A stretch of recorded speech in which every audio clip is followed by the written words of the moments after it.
My name is Matt and I'm from an organisation called the Youth Climate Coalition, and I'm also currently one of the people setting up an organisation called Student Futures, which the Intergenerational Foundation is very kindly helping to support us with.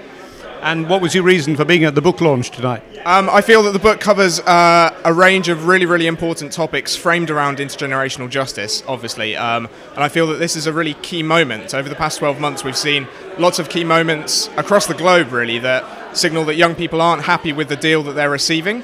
I think that the idea of debt is a very prominent discourse in the news, in the media, and in the public consciousness at the moment, but I think it's often framed in economic terms, and I think it's really important to start thinking about the debt that's being passed on to future generations that's economic but also ecological, and start talking not about debt but perhaps about changing the way that we invest in young people as the inheritors of the future that we're creating at the moment.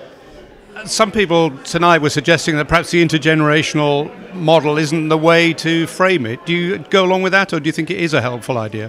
I think it's particularly helpful in places like the UK, and I was actually very pleased that someone brought up the idea of the international setting, because so many emerging and developing countries are seeing a real boom in the population at the bottom of their population pyramid, so in the younger generations. So for those countries, thinking about the deal that's being passed on to future generations is perhaps even more important than for countries in the West, and obviously developing countries have the bulk of the world's population, so I think it's perhaps an even more useful frame than we've yet realised.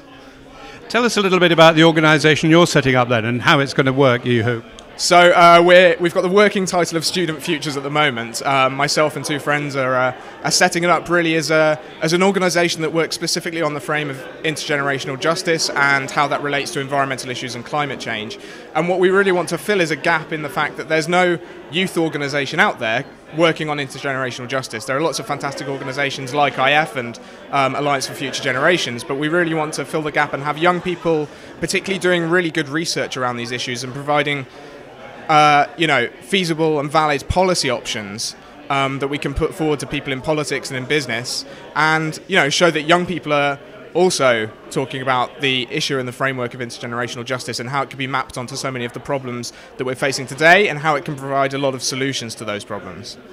And what about the work that the Intergenerational Foundation has been doing? You say they've been helpful.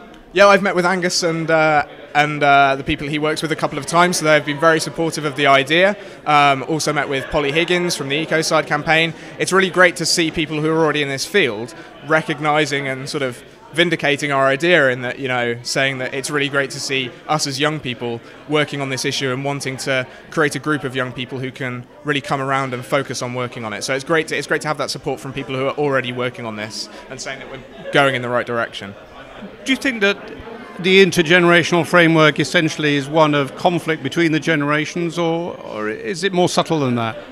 I think it can definitely be more subtle than that. I think if you take a cynical look at it, you can certainly say that it creates cleavages where there needn't be, but I think it's all about collaborative working. So particularly, for example, I mentioned moments in the past year when we've seen the voice of young generations sort of rise up.